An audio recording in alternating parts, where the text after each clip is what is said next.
9월 14일 월요일 황장수의 뉴스 브리핑 시작하겠습니다.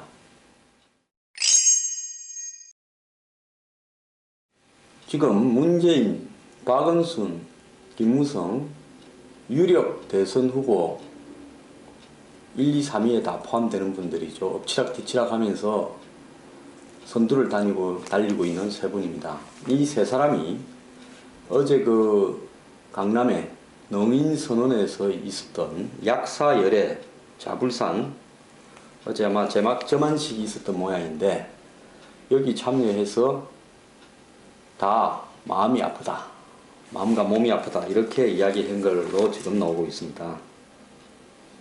그러다 보니까 박 시장은 문재인, 김무성 이 양 대표에 대해서 오늘 아픈 사람들이 참 많은 것 같아 하고 남 이야기 하듯이 했고, 또 박 시장 뒤에 이야기를 했던 서청원 새누리당 최고위원은 김 대표, 문 대표, 박 시장 다 마음이 아프다 라고 이야기를 했습니다.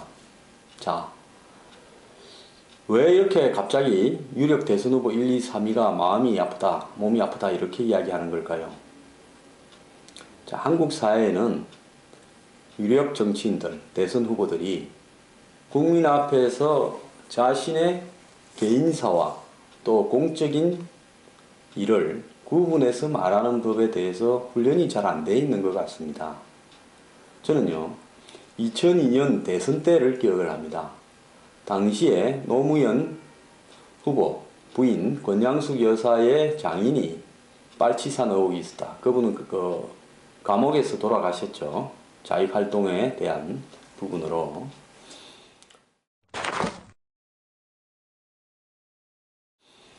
그런데 그 부분에 대해서 노무현 당시 후보가 이렇게 이야기를 했습니다. 그렇다고 내 아내를 버리란 말이냐. 자, 당시에 노무현 후보를 공격하는 척이나 여론이 자인의 자경, 빨치산 활동 경력을 지적을 했다면 그 부분에 대해서 노무현 후보가 정확하게 대답을 해야 될 문제는 공적인 의혹 제기였지 않습니까? 즉 대한민국의 대통령이 북한과 대치하는 상황 속에서 그 대통령의 부인이나 또 본인이 장인의 영향력을 혹시 받았는지, 거기에 또 사상적으로 동조하고 있는지 라는 어떤 의혹은 당연히 나올 수 있는 겁니다. 세계에서 유일하게 공산 정권과 대치하고 있는 한국에서 공산 정권에 동조하면서 적극적으로 활동했던 장인을 가졌다라는 부분이 검증에 지적되는 것은 지극히 당연한 것이고, 그것은 남의 약점을 공격하는 부분과는 차원이 다른 문제입니다. 그렇다면 노무현 후보는 내 아내를 버려야 된단 말이냐라고 이야기할 게 아니라, 나와 내 아내의 의식은 확고하게 자유 대한민국에 대해서 지지하는 입장을 가지고 있고 의식을 소유하고 있으며 북한 정권에 대해서 반대하는 입장을 가지고 있다라고 공개적으로 천명을 하는 것이 노무현 후보가 마땅히 취해야 될 대선 후보로서의 자세였습니다. 그런데 당시 우리 사회가 이 문제를 처리하는 방법에서 어떻게 넘어갔습니까? 노무현 후보가 그 말을 하니까 맞다, 즉 대선 후보보다도 아내를 버릴 수 없다라고 이야기하는 저 말에 우리가 전부 박수를 쳐야 된다는 식으로 하면서 거기 제기되었던 의혹에 대해서는 정확하게 답변하지 않고 넘어가면서 대통령에 당선이 되었습니다. 미국에서 만약에 대통령 후보의 부인의 장인이 소련의 당시 예를 들어서 미국과 소련하고 대치하던 냉전시대라고 가정해서 이야기합시다. 소련에 동조해서 스파이 활동을 하다가 감옥에서 돌아갔다라고 하면 어떻게 되겠습니까? 그렇다고 내 아내를 버려야 된다고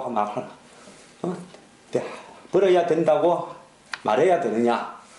이렇게 말을 하는 순간에 아마 대선 후보로서 자격이 박탈됐을 겁니다. 그래서 이 사적인 문제와 공적인 문제에 대한 대선 후보들에 대한 지적에 대해서 그것을 엄연히 구분해서 대답을 하고, 또 여론은 또 그 부분을 공적인 부분에 대한 지적과 엄해, 개인적인 사적인 문제를 구분해서 이야기하는 부분에 있어서 매우 엄격하게 대응해야 될 필요가 있다는 겁니다. 자, 박원순 시장의 아들 문제도 그렇습니다. 자, 박원순 시장이 여태까지 살아온 과정에서 우리 사회의 약자와 어두운 곳과 이런 부분을 돌보면서 시민사회 운동을 해오고 기득권과 재벌을 공격을 해왔습니다. 그러면 박원순 시장에 대한 그런 어떤 부분이 바탕이 되어서 사회운동가로서 또 지금 서울시장으로서 이제 유력 대선 후보로서 박원순 시장의 위치가 있는 거 아니겠습니까? 자, 여기에서 그러면 국민들이 지적을 해볼 수 있죠. 대선 후보 본인이나 대선 후보 자녀나 가족에 있어서 여하한 의혹에 있어서 문제가 없는가? 그런 의혹은 어떤 것이 대상이 될 수 있겠습니까?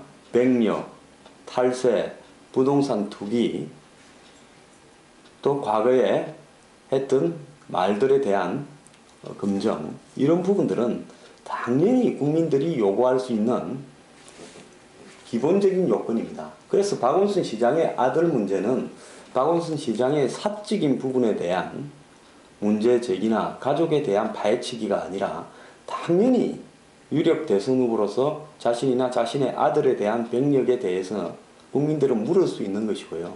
만약에 그 백력을 면제받은 부분에 있어서 예를 들어서 어떤 탈법이 개입됐다면, 만약에 사진을 바꿔치기 했다라거나 또 예를 들어서 가지고 있는 사회적 권력으로서 백력을 면제받는데 어떠한 도움을 받았다면 이것은 그야말로 대선 후보로서 결정적인 결격 사유라고 할 수가 있는 겁니다.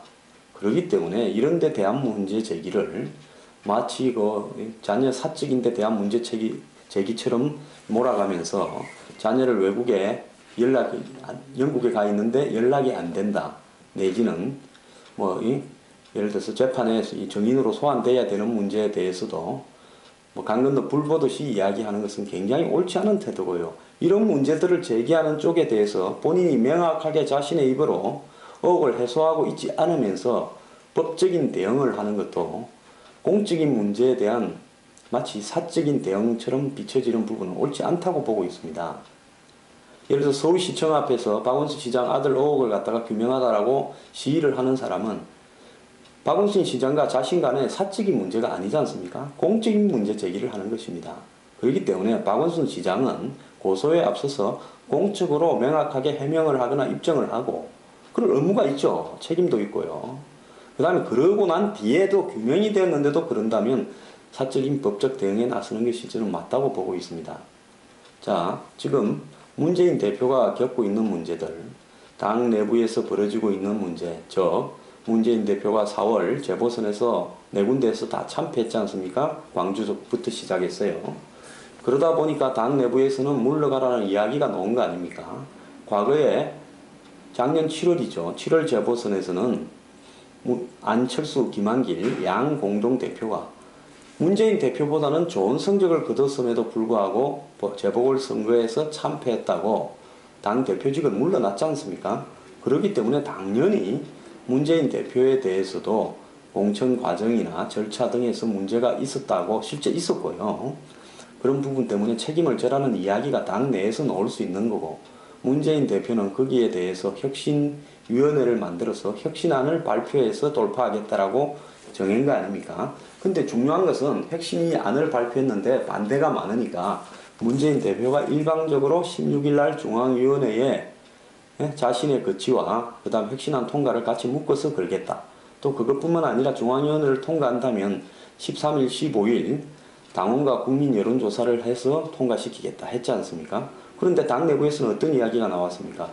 왜 자신의 거취가 달려있는 문제를 혁신안에 많은 반대가 있으면 어떻게 이걸 마무리 지을 건지 그 절차와 방법을 토론하지 않고 본인이 일방적으로 중앙위원회에 자신의 거취를 묻고 또 여론조사를 통해서 거취를 물어서 끝내겠다라고 발표하느냐. 즉 자기의 목이 달린 문제를 자기에 대한 재판을 자기 스스로가 재판하는 절차와 룰을 다 정해버린 겁니다. 그럼 결과가 어떻게 나올지 다들 뻔하다고 생각하지 않겠습니까? 그러니까 지금 그만해라라고 이야기를 하고 있는 거 아니겠습니까? 그리고 중단하고 중앙위 회부나 또 그 여론조사를 다 중단하고 전당대회를 열어서 결론을 내리자. 안 그러면 중진 원로 연탁 회의를 열어서 결론을 내리자. 이렇게 지금 이견이 나오고 있지 않습니까?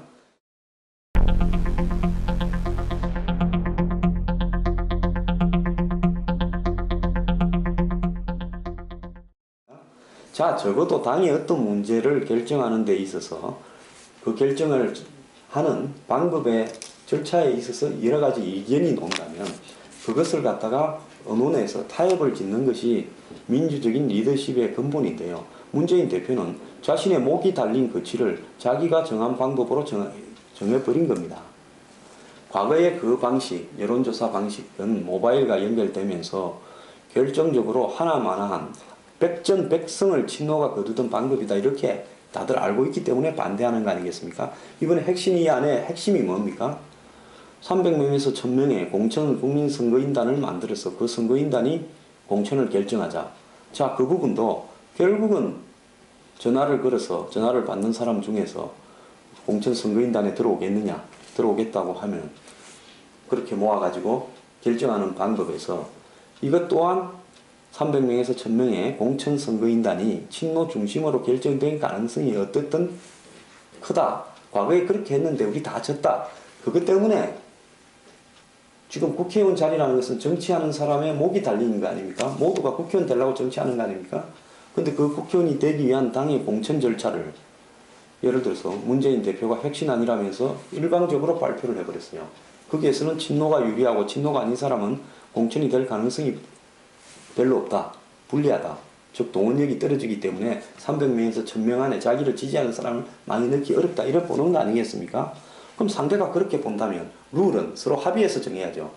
예를 들어서 메이워더에 대해서 론 노우진가 하는 어떤 미국의 격투기 여성 대표가 같이 한번 붙자. 니 힘도 없고 약한 놈들 불러다가 49전 49승 했다고 기록 세웠다고 은퇴하냐. 이렇게 했단 말입니다. 그러면 론 노우지하고 메이워더하고 둘이서 정하는 절차는 복싱으로 할 것이냐, 안 그러면 발차기도 넣고 글러브도 안 끼고 할 것이냐라는 부분에서는 중간적인 부분을 정해야죠. 복싱으로 한다 그러면 메이워더가 하나마나 이길 거고 격투기로 한다면 론 노우지가 이길 수 있겠죠. 그렇기 때문에 서로 간에 예를 들어서 룰을 정하는 부분은 유리한 부분, 불리한 부분을 합의해서 정하는 게 원칙입니다. 그런데 일방적으로 자기가 원하는 공천 방향을 밀어놓고 자기가 원하는 행태에 예를 들어서 자기 목이 달린 신임 투표를 또 물어놓고 자, 안 하려면 말든지라고 밀어붙이고 있습니다. 이러면서 마음이 아프다라고 이야기를 하고 있습니다. 문재인 대표가 마음이 아프다라고 예를 들어서 능인성원 정안식에서 축사에서 이야기했지만 그건 국민을 상대로 하는 거 아닙니까? 기자들이 다 와 있으니까. 그럼 당 내부에서 내분을 자초해놓고 자기 스스로가 마음이 아프다고 국민들 앞에 이야기하는 것이 옳은가? 저는 거기서 이야기할 자리가 아니라고 생각합니다. 박원순 시장이 남 이야기하듯이 김무성 대표와 문재인 대표를 놓고 마음이 아픈 두 사람이 왔다라고 이야기하는 것도 정말 웃기는 이야기지만은 자기 마음이 아픈 부분은 이야기를 하지 않으면서 말입니다. 자기는 마치 마음이 편한 것처럼 남 이야기하듯이 두 사람을 언급한 것도 웃기지만은 문재인 대표가 마음이 아프다. 그건 자기 욕심에서 나온 거 아닙니까? 그렇다면 당 내부에 일고 있는 여러 가지 부분들을 약사열애, 마음과 몸의 병을 치유한다라는 그런 어떤 부처지 않습니까? 그러면 약사열애의 뜻을 받아서 우리 당의 여러 가지 아픈 점을 치유하기 위해서 노력을 하겠다라고 해야지 자기 마음이 아프다라고 이야기하는 것은 옳지 않습니다. 지금 김무성 대표가 사이에 그 마약 처벌 경력에 관한 문제가 뒤늦게 터져서 지금 고전을 하고 있는데요. 김무성 대표도 제가 말씀하는 것을 참고를 좀 해야 될 겁니다. 과거에 예를 들어서 노무현 대통령이 해명한 식으로 내가 그렇다고 내 마누라를 버려야 말이냐 이렇게 이야기하는 것은 굉장히 위험하다고 저는 보고 있습니다. 즉 딸이 죽어도 사랑해 산다는데 결혼하겠다는데 아버지로서 말릴 수 없었다라고 이야기하는 것은 그것은 매우 사적인 가정적인 문제입니다. 국민들은 김무성 대표의 가정적인 문제를 알고 싶어 하지는 않습니다. 지금 언론에서 보도하는 것은 아들 그 사이가 제대로 처벌을 받았느냐, 사이가 처벌을 받는 데서 혹시 정치적인 압력이 있었던 거 아니냐, 또 2월달에 있었던 일이 꼭 8월달에 결혼을 했는데 왜 지금 와서 터지냐, 뭔가 감추어지는 부분이 있었던 거 아니냐.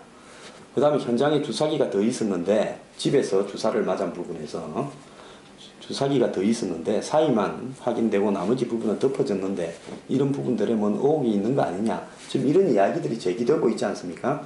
그렇다면 김무성 대표는 기자회견을 열어서 이 문제에 대해서 사적인 돌파가 아니라 공적으로 마약이나 이런 부분은 있을 수 없는 범죄고 그걸 상습적으로 했다는 것은 용납할 수 없는 범죄지만은 가족 부분에 있어서 뭐 결혼을 앞두고 이런 일이 있어서 결혼을 했는데 그런 어떤 부분에 있어서 내가 사이에 어떤 처벌 과정이나 수사 과정 그 이후의 과정에 일체 관여한 바가 없다라고 명확하게 이야기를 하면서 왜 그 결혼을 다 알면서도 허락이 되었는가라는 부분에 대해서 소상하게 해명을 할 필요가 있다라고 봅니다.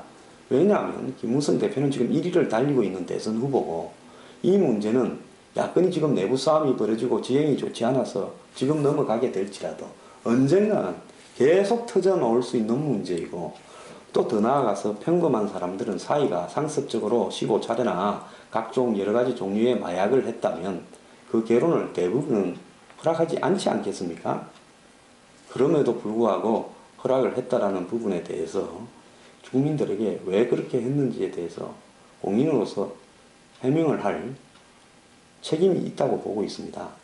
그렇기 때문에 그런 부분을 해명을 해야지 그런 어떤 능인성원 축사에 가서 마음이 아프다라고 이야기하는 것은 마치 공적인 자리에서 사적인 부분으로 감성을 호소하는 것처럼 비춰지기 때문에 적절한 부분이 아니라고 보고 있습니다. 그래서 저는 한국의 대선 후보들이 공적으로 해명하고 책임져야 될 당연한 의무를 마치 사적인 부분처럼 개인적인 것처럼 해서 그 범주를 줄여서 즉 강도를 떨어뜨리고 레벨을 떨어뜨려서 슬쩍 넘어가려고 하는 의도가 만약에 있다면 그것은 용납되어서는 안 된다고 봅니다. 박원순 시장은요, 자신의 아들 문제가 이것은 이제는 아들이 병력을 면제받았느냐 면제받지 않았느냐라는 문제가 아니라 여기에 권력이 개입했느냐 라는 문제로 지금 번지고 있습니다. 그렇기 때문에 이 문제는 명백하게 공적인 문제고요. 문재인 대표는 당 내부에서 벌어지고 있는 본인의 거취를 둘러싼 내부는 매우 공적인 문제지 사적인 문제가 아니기 때문에 사적으로 그런 부분을 하소연하는 식으로 넘겨서는 저는 안 된다고 보고요. 공적으로 돌파를 하겠다면 하겠다고 선언하고 가야 될 거라고 봅니다. 김무성 대표 역시 사이의 문제는 사이도 자식이라도 하지 않습니까? 명확하게 가급적이면 빠른 시간에 입장을 밝혀서 정리하고 가는 것이 맞다고 봅니다.